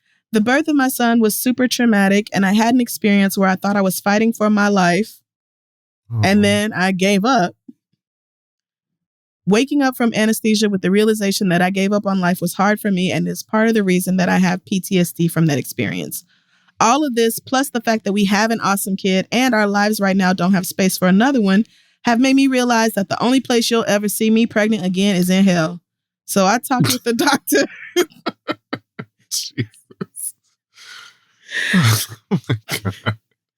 So I talked with the doctor about getting my tubes tied, and he was super accommodating and put in a consultation for me and said he would get a second opinion if they said no. However, when I excitedly relayed this news to my mother, she all but called me a selfish bitch. She questioned the doctor's credentials, asked if I wanted more kids. All but. I'm sorry. She didn't actually say that. Yes. Tried to weaponize my husband against me and criticized my choice of adoption for an older kid or teenager if we really wanted more kids, which is something I've always wanted to do anyway. It's taken everything in me not to pop off on her and tell her that my husband supports my decision and is excited for me because, unlike her, I married a man who values and respects me. Because that's not a nice thing to say. However, I'm tired of brushing this off because it really hurts my feelings that I stopped being her daughter and just became a walking baby factory to her. How would y'all address this in a way that doesn't ruin my relationship with my mom? Thanks for reading. Love, Cinnamon. I don't know. My mom is a mom and she's very mommy, but she's surprisingly good at boundaries and minding her own business. I think my dad kind of helps because she tells me that he tells her to mind her business. In nice ways, in a nice over there telling her to simmer down. But yeah, I don't know. It's just like parents like have to understand that like when you become an adult, it's not like post-parental vacation / child slavery. Right. You know, like I don't owe you my life, my respect, my dignity, all that, simply because you fed and clothed me and sent me to school. Come close. Come close. Okay, I'm scooting. You're supposed to do that. You are. Yeah. It's your job. So, girl, like, you made the decision that you made. I think that you're probably going to have to sit your mom down and in the most respectful way, let her know that you aren't being selfish. You're doing what is best for you mentally, spiritually, Amen. Emotionally, and physically. Amen. And she doesn't have to agree with it, but she has to respect it because it's your body and it's not hers. And if she doesn't, then that's going to drastically affect your relationship, which you don't want, but would be out of your control. I don't know any other, like, I don't know a nicer, more respectful way to say that as an adult. Excuse me? Like, I sit up here and as long as we've been doing this ancient ass podcast, I have talked to you motherfuckers about how pregnancy and the effects of it blow my mind to absolute shit pieces. And even today, I saw someone tweet some shit about how someone said that they were pregnant and their teeth just started falling out. You're like, oh yeah, the baby robs you. It will take what it needs in order to build its skeleton. It is a vampire. It is. That just sucks the life out of you from the inside out. And then it cracks you in half. You don't grow and you teeth. Shit. And you shit. And involuntarily shitting. Yep. Just shitting. Like, girl. No. And you know that because you had me. And you want me like, girl, I'm done. I'm done. I've done what I needed to do. And then on top of that, to criticize my desire to adopt. Yeah, that's ugly. it's like, girl, what you need to do is find some business. And I don't know how to communicate that part because that's less respectful. And so you probably don't need to say it, but your mama needs to find some business. Like, for real. I don't even know if she needs to go down to a daycare or someplace where she can like volunteer. If she loves babies that damn much. Right. But you ain't giving her no more. And if your husband is okay with it. Be all right. Like, girl. You're 24 years old, which is young. And so I could understand if she was like, you know, maybe you could look into something that's less permanent. It's still your decision. And you could still be like, no, I've decided that, you know, cutting these hoes and burning them is what I want to do. And she's just going to have to accept that. That's the thing. It is your body. It is literally your decision. And if you end up regretting it, it's your regret to have. It's not hers. She's not entitled to more babies from you.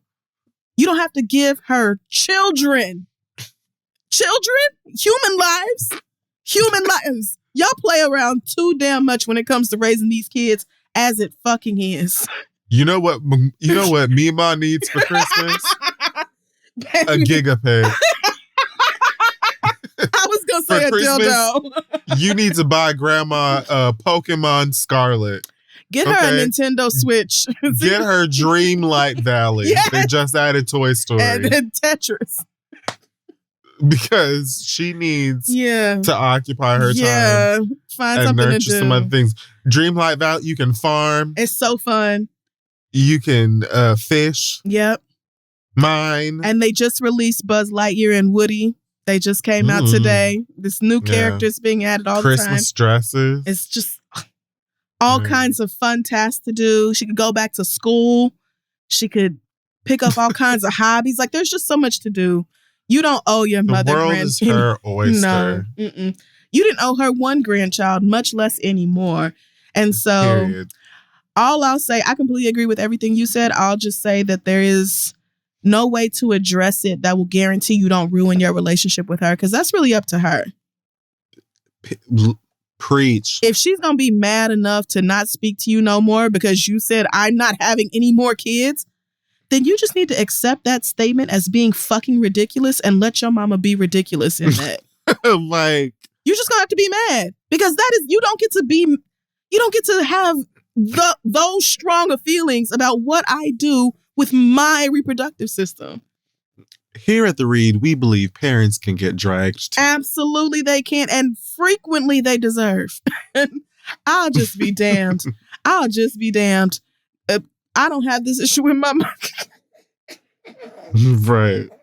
My parents thankfully are pretty chill. But I'm much older than you are. At this point, my mama already knows that what I say about my life goes.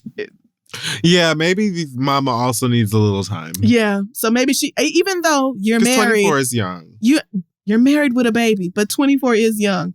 So maybe she does need a little more. And my mama has trouble letting go of Adam, even though he is 25. She has trouble letting Adam be a 25-year-old young man who has his own apartment and a job. Like, he don't text her back in 30 minutes and she start having a fucking nervous breakdown. Like, girl, let that young man be a young man. Like, you're growing up.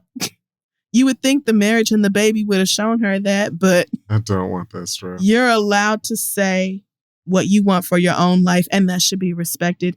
If your husband go to Barcelona and get fucked up, I can't. It's like, I don't want to worry about this. I really, the responsibility, I think I'm good. The longer I go without having kids, the more I really am just very satisfied being auntie. Really am. I feel like if the universe wants me to raise a child, then they will give me one. But I'm not seeking them niggas out. Well, I went to Jade's house for my birthday, Thanksgiving. Yes. No. I said, no, what game do you want? Jay said, wait a minute, what you doing? And I told her I'm buying the child Minecraft.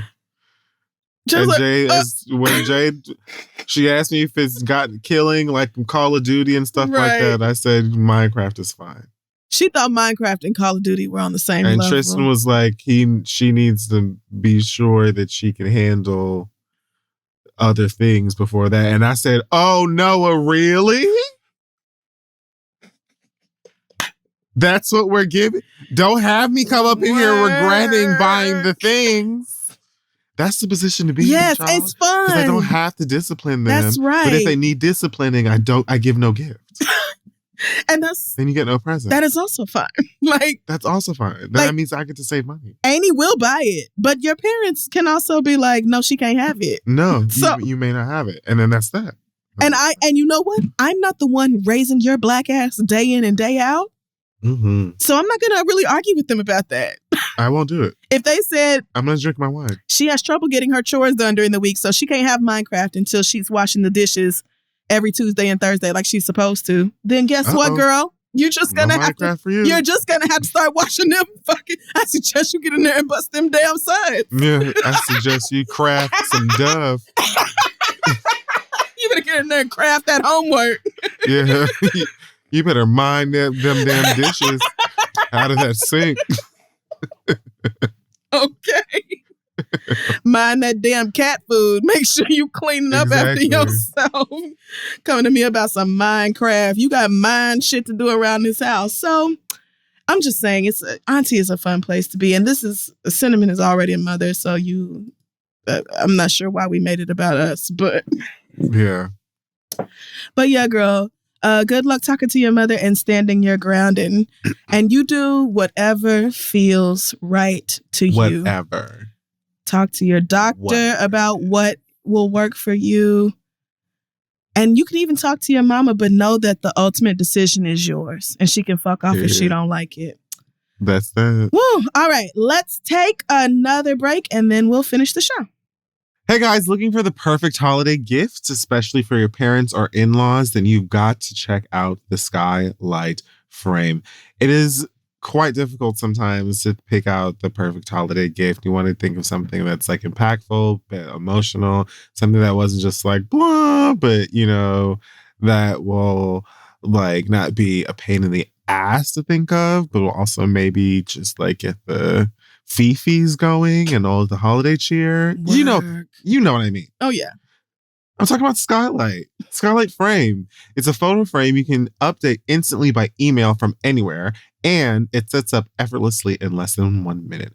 Everyone in the family can use the app to send photos to the frame, or just email them to Skylight and they pop up in seconds. So fun. It's a timeless black frame with a white mat that adds a beautiful touch to your home. It's got a vibrant touchscreen display that lets you swipe through photos and even tap a heart to let the person who sent the photo know that you loved it.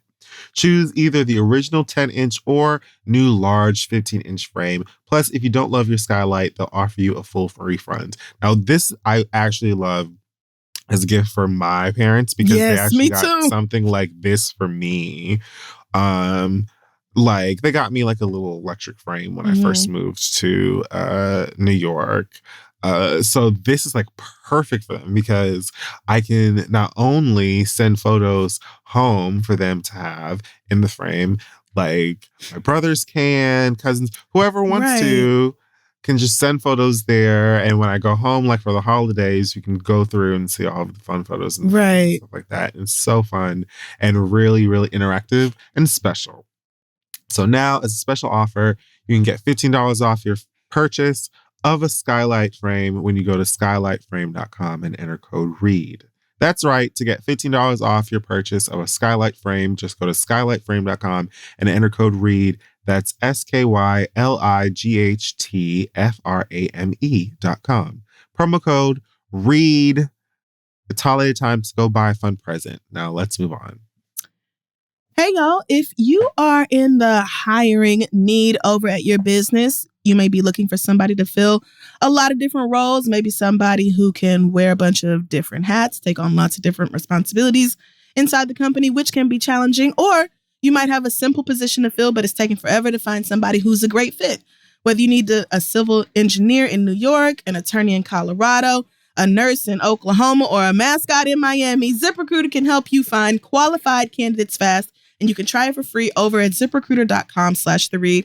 From accountant to zoologist and everything in between, ZipRecruiter's matching technology finds people with the right experience for your job, then presents them to you, and you can invite your top choices to apply. ZipRecruiter is so effective that 4 out of 5 employers who post on ZipRecruiter get a quality candidate within the first day. So try it now for free at this exclusive address, ZipRecruiter.com/theread. Once again, that's ZipRecruiter.com/THEREAD. ZipRecruiter is the smartest way to hire. So go hire somebody smart. And let's wrap up the show. We're back, folks. And we're going to wrap things up now with just a few more That's letters. right. All right, my turn. Ooh, this one is a mess. Or a Matess. It comes from Matessa. I'm so mad at you for that. I'm mad at myself. Matessa. Matessa says, howdy, y'all. I could really use some advice. I'm a 28-year-old Black woman from New York. I was adopted when I was 5 weeks old, and my adopted mom always let me know since I was young that I was adopted, and that I had 2 older sisters named Brittany and Essence, and that they lived in South Carolina, another South Carolina. For years, my adopted mom told me that I should try to find my birth sisters and get to know them. Finally, about 3 months ago, I found my oldest sister, Essence, on Ancestry, which I had forgotten all about. Oh, yeah. About a month later, I reached out to her wife on Facebook and finally got in contact with my sister. We both were so excited to finally find each other, and when I asked if she knew where our sister Brittany was, she said that they grew up in the same house together. I was so happy because I thought to myself, now I won't have to go on a separate journey to find my other sister. The thrill quickly ended since I learned that my sister Brittany has no idea that she was adopted or that she has another sister. I've been trying not to hold it against their adopted parents for not telling her that she was adopted, but I want to get to know my sister. I know that no matter how she finds out, it may be hard for her to handle, but a part of me wants to just tell her myself. I'm trying to be respectful of my oldest sister since she said she will tell her, but she wants to tell her in person. But my patience is starting to run thin. Time is something that gives me anxiety, and I've been waiting my whole life for this moment, so to have to continue to wait because everyone is afraid of how she's going to react is a little annoying. Thanks for the help, Matessa. Oh, wow. Right? So, Matessa is the youngest of 3 sisters who were adopted, and her older sisters were raised in the same house together, but her sister that she hasn't met doesn't know that she's adopted yet and hasn't been told. That's what I'm trying to understand is why one sister knows that she's adopted, that they're adopted, and the other one doesn't, but they grew up in the same house. Mm-hmm. That's not really making a lot of sense to me. Maybe the oldest sister is way older. I'm assuming that maybe the oldest sister they did tell, and maybe they haven't told the youngest. Yeah, maybe the youngest one is too young to remember being adopted, and maybe the older one was. I don't know. But yeah. So okay. So she's trying to be patient and let everybody else tell Brittany about the adoption, but is losing patience and just wants to say something so she can get to know her sister. Yeah. Okay. Well. Girl, I mean, it feels rough. Yeah, this is rough because that's valid. But also, if your other sister said, let me tell her in person, I really think you should respect that. Me too. I do. Me too. I get your feelings here that you're anxious and you want this connection, but she doesn't even know she's adopted, much less that you exist. So this is not a FaceTime conversation. Yeah.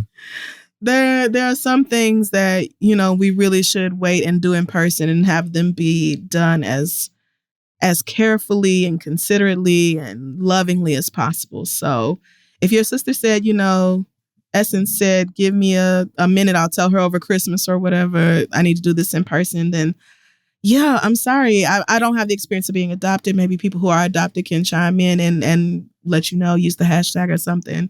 But yeah, I kind of think you got to let the older sister take the reins here and be around when Brittany is ready to talk to her, because you're the youngest, but she's the one with the big storm coming.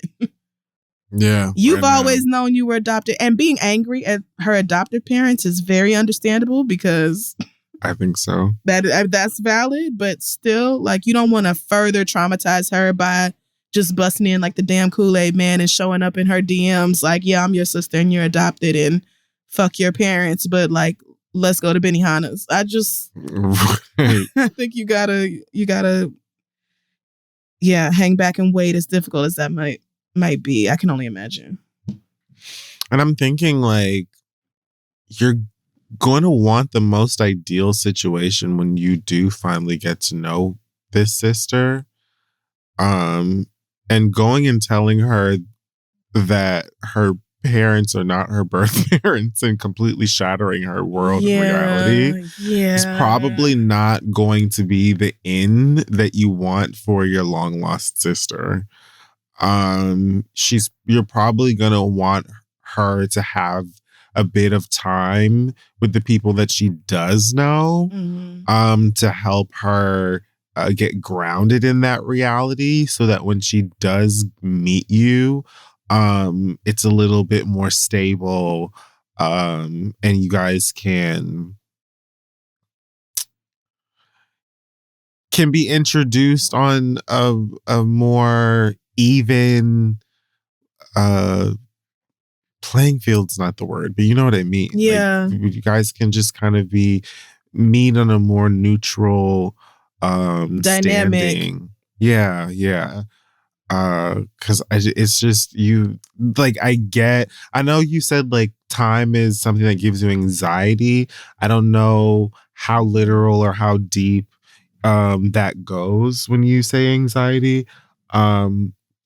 But I really think it's for everyone's best interest if you just respect your oldest sister's wishes. Now, I would communicate with my sister about the timing of this conversation, because you didn't really say anything here about when Essence plans on saying something to Brittany, but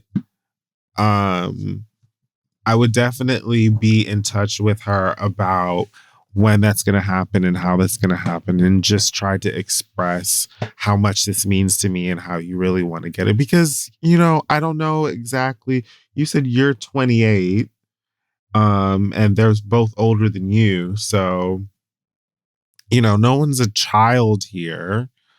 But it's still going to be something that's really, really difficult to deal with. And Brittany, for all you know, could be a personality type, or she could deal with emotions, mental situations that just make her more sensitive to information like this, which is why she doesn't know. Who knows? So you just got to let this take its time. But I would stay, if I were you, I would stay in contact with Essence as much as possible to just try and express how I'm feeling and stay updated on how things are going. But I would definitely not go to your sister who does not know about this and tell her yourself. Like, this is gonna be bad for everybody. Right. Or everybody. Yeah. Then your oldest is gonna be mad because she told you that she wanted to tell her herself in person. The parents gonna be mad, even though I understand you being upset with them. They're gonna be mad because they didn't say anything and you said something or whatever. And then she's probably gonna be mad at you too for coming and breaking up her whole world in front of her in a second. So I get it, but I'd chill. I agree with all that, especially with the part about you being able to say, okay, so when exactly is this conversation going to happen? Like, yes, I will let y'all, and it's probably best if they sit down as a family and have this conversation, but like, y'all can let me know when. Like, and that is not unreasonable for you to have a time frame for that to happen.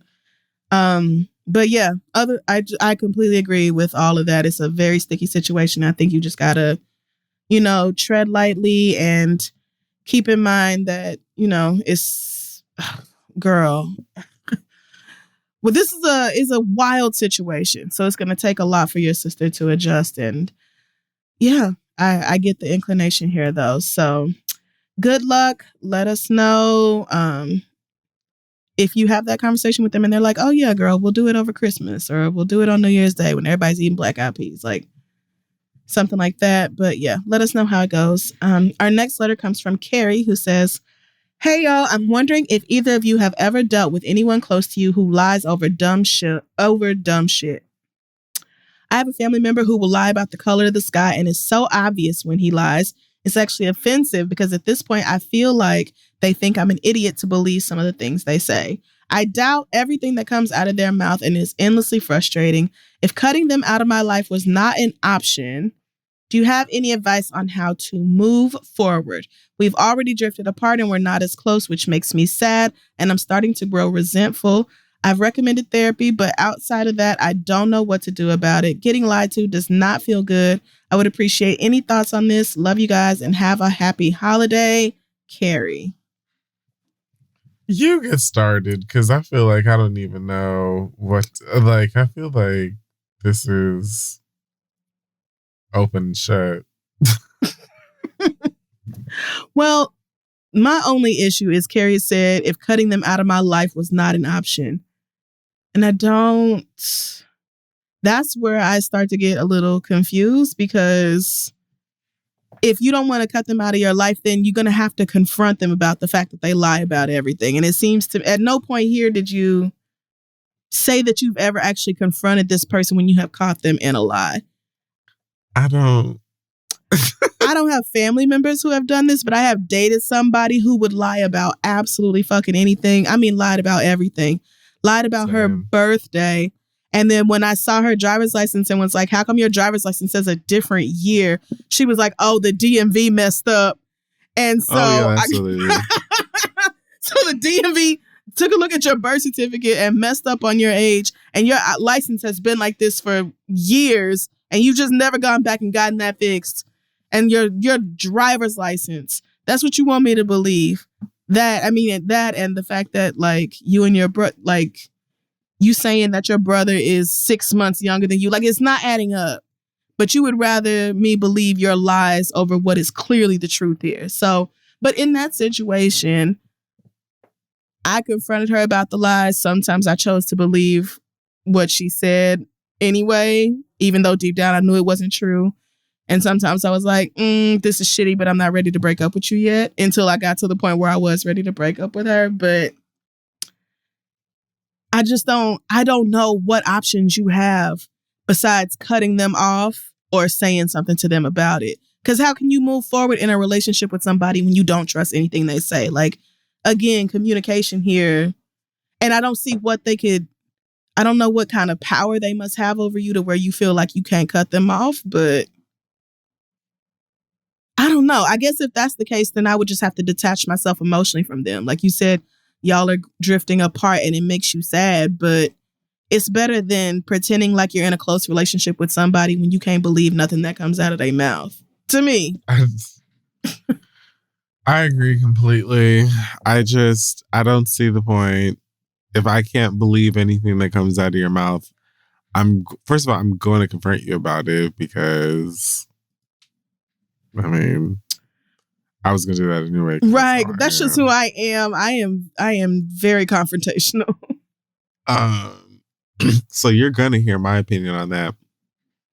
But if I really just can't trust anything that comes out of your mouth, then I just it's so hard to say goodbye to yesterday. And but I'll take with me the memories.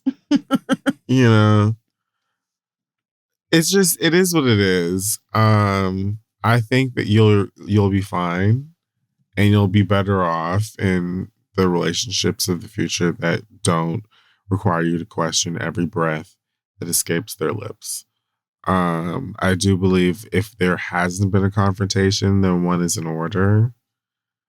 And who knows, something positive and difference making may come out of it. But if it's somebody who has control over you, so you can't confront them, then I would just accept the reality of the situation. The reality is, I don't have the money or the resources to move out, so I need to live in this person's house, or I need them to send me my rent check, or whatever the situation is. And the reality is that this nigga lies so much that I never know what's true. Like, if you tell me it's raining, I'm double checking. The smallest thing I don't believe coming out your mouth. And so I accept that this is not somebody I can have a close personal relationship with. for these reasons. And accepting the reality of the situation may help resolve some of those feelings you have. You hate that y'all are drifting apart and growing resentful and all that. It may help with those feelings until you get to a place where you can confront them about it. But otherwise, yeah, I just don't see what other option you really have. We have to be able to trust people. We have to be able to believe people in order to have a close relationship with them. So, yeah, sorry, girl, that sucks, but good luck. All right. This one comes from Ronald. Oh, okay. Y'all's fake name situations be giving me so much anxiety because I be wanting to make sure I say the right fake name. Okay. Says, hi, Crystal and Kafiri. I'm a 26-year-old gay black man. I have a friend, or should I say, I had a friend that I was super close with for a decade. This was someone I confided in, traveled with, and was there for during major milestones. We met in middle school and remained close for years. We ended up going to different colleges, but would visit each other during breaks and long weekends. During our junior year of college, I started dating a guy that I'd been friends with for a while at my university. He was my everything. My first everything. Oh, Lord. Boyfriend, kiss, sex, travel partner, heartbreak. Anyway, I introduced the guy to my best friend and they instantly hit it off. She even joked that he was her type, even though he was clearly gay and very much in a relationship with me, but didn't think it was a big deal at the time. I like my friends to get along with the person I'm dating. It made sense since I spent a lot of time with both of them, but flash forward to a year and a half later, he breaks up with me over text, ghosts me for over 2 months, and I later found out he was fucking other guys immediately after we broke up. I called my best friend immediately after we broke up, crying, devastated that he broke up with me in such a cold, heartless way. She empathized with what I was going through. She was the first person to find out that it happened and was the person I confided in about the breakup. Oh, no. I was shocked and hurt.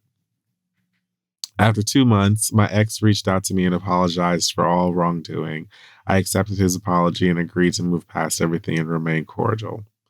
After I left school, he remained in our college town. It was to my surprise when I found out that my best friend was driving to see my ex 4 hours away and began hanging out with him more than she did with me. Oh, no. When I found this out, I confronted her about it and asked why she was still choosing to be friends with someone who treated me like trash. She didn't think it was a big deal and said she would not stop being friends with someone just because he was my ex. After a while, I took the hint and stopped communicating with either of them. I haven't spoken to either of them in 3 years. Flash forward to 2022. I got a message from a friend saying that my ex and my ex-best friend are still hanging out. I would be lying if I said it didn't still bother me that this happened and that I still don't think about cussing their asses out. But with therapy, I've learned to move past it and set boundaries within my relationships.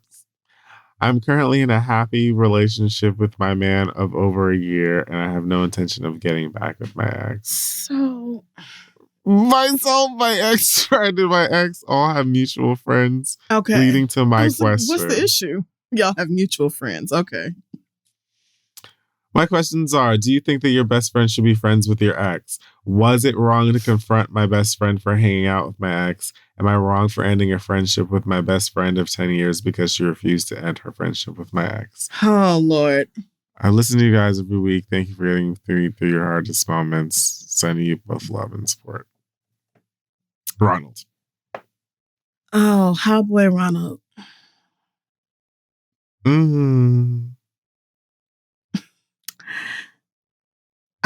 Okay, so the first question, do you think that your best friend should be friends with your exes?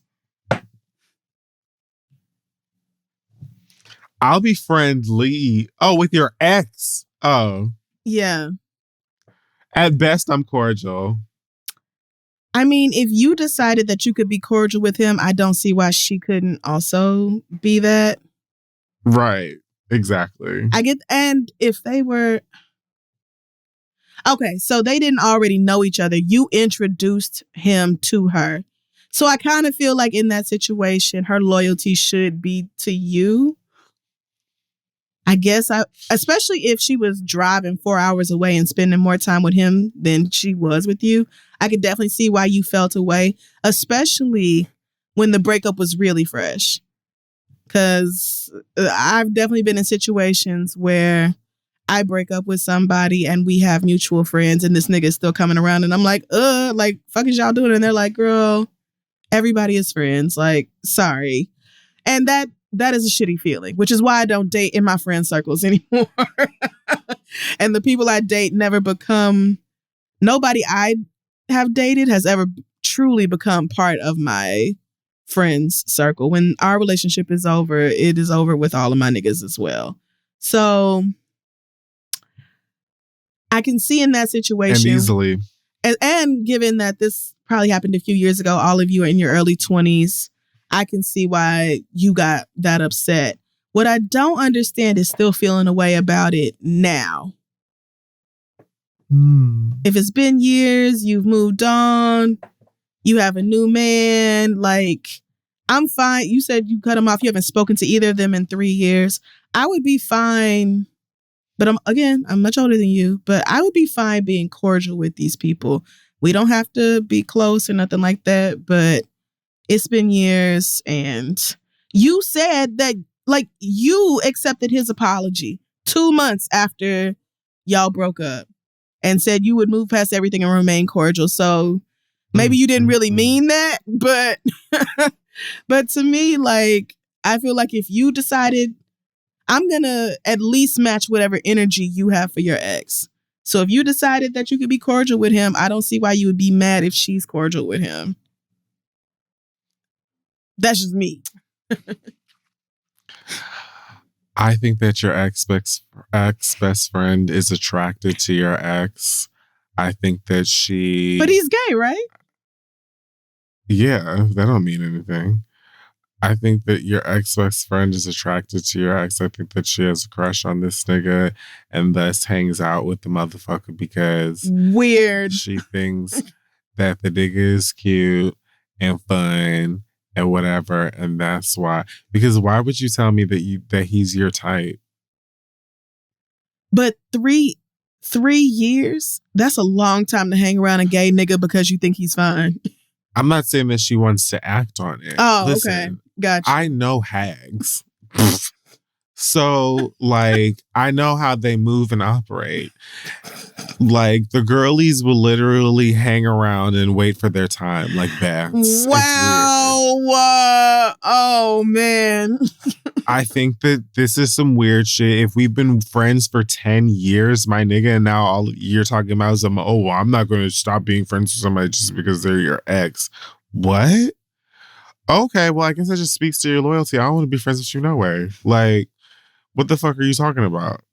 With the nigga that you said that he was your type? What if he was bisexual?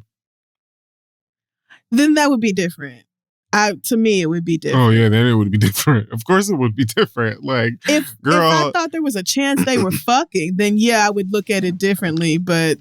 I'm not saying that there's a chance that they're fucking. I'm saying that, like, the fact that you even have that energy with this person... I get that. Where you feel like, oh, like, I'm attracted to them, we have fun, whatever. I feel like that speaks to the reason that you want to keep them around.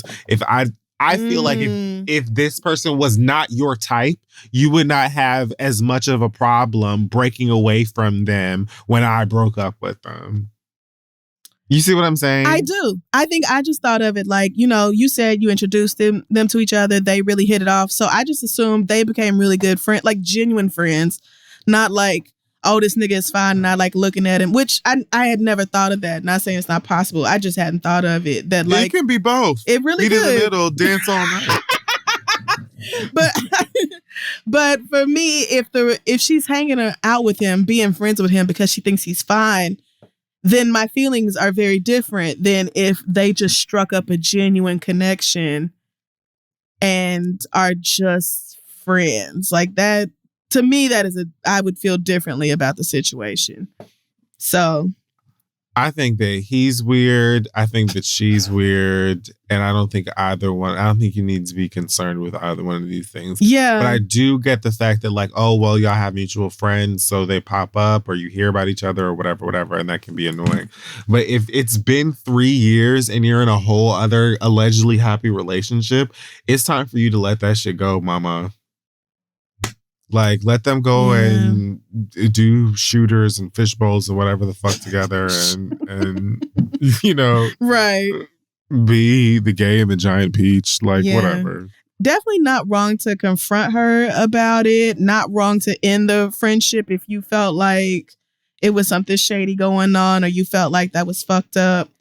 Nothing wrong with ending that, especially if it's been years and you're like, I'm fine with not having either one of y'all in my life. I think you got to deal with the fact that it still pisses you off, gets on your nerves, irritates you only because you do still see them occasionally because of the mutual friend situation. But other than that, child, I mean, you really blew my mind with the hag thing. I had not considered that at all.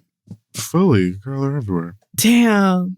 See, so if it's something like that, then I feel like that definitely is raggedy. And it was like she chose somebody that she thought was fine over this person that you've been friends with since you were a teenager. Like, it happens. Yeah, I definitely read it as, well, we were friends and then you got mad because we were still friends after y'all broke up, even though y'all was still cool. And but so why? Then you decided not to be friends with me no more. Because so to me, it's fine because he said, you know, I accept your apology, move past, bygones be bygones, and we can remain cordial. So if you feel that way, then I don't see why I can't feel that way. Why do your friends have to hate your ex if you don't? If everybody is just friends. But she never said, she said after 2 months, my ex, she never said that the friends stopped being, he never said that the friends stopped being friends with the ex. Like, he said that the friend was just like the first person that found out what happened and confided in or whatever. The first person that they confided in. He never said that they stopped being friends at all. Or even that she had any, like, he said she empathized with what I was going through. Right. But it was 2 months later, though, that the ex reached out and apologized and you were like, okay, we can keep it cordial. So I'm and then after that is when you found out that they were still. And mind you, your friend is not just friends with your ex, but is driving 4 hours to hang out with this nigga. Now, see, that should have been the clue to me that she found him attractive. I just thought it was weird, but now your theory makes a lot more sense. Because I'm not driving 4 hours to hang out with pretty much anybody. Goddamn, with my nigga. Like... like with my nigga. I'm driving 4 hours to go to Philly for a show, and that's it. And that's not even gonna take 4 whole hours. And that's not even exactly. That's not even 4 hours. So yeah, I should have known then that that should have been a clue. Sorry, I didn't pick up on that, but okay. So yeah, now it sounds a little shadier. It sounds a little messier. But yeah, you just gotta figure out how you gonna handle it when you see them. But as far as like trying to mend the relationship and all that, I'm fully in support of you just going on about your life and living it however you want to. Yep, really would, really would. Pay it. I'm cordial with him when I see him. I would have no words for this friend, and that's that. Like, y'all are dust. I would really pay it. Like, you're in a whole other relationship. You have other friends. Like, it is what it is. If they want to call you petty, it is what it is. Then you're petty. Hello. Tattoo it. But yeah, I'm petty and we can all continue. And I will be petty far away from you niggas. Way outside of y'all niggas and whatever you have going on in your lives because I don't want to be a part of it no more. And I get to do that. Amen. Oh, all right. Well, I feel like that is just a good place to stop. I was about to say we're at the 2-hour mark, so that's going to wrap up. Indeed. I was literally going to do it. Well, just in case you thought otherwise. I was literally ending the show, nigga. I was gonna say it. Well, there's that. If you have other questions that you want us to answer, either on the regular show or on another mailbag, because holidays, mailbags is probably gonna happen. So asktheread@gmail.com. Make sure you follow us on social media at This Is The Read. And you can find our merch over at shoptheread.com. And yeah, I think that's it for me. Anything else from you before we head out? No, we've got some announcements that are coming very soon that should be fun. You may already know, but then some you don't. Yeah. Just stick around. That's right. Keep your ears peeled for, some other things maybe coming later this week, and all will be revealed. So till then, take care of yourselves, and we will see y'all next time.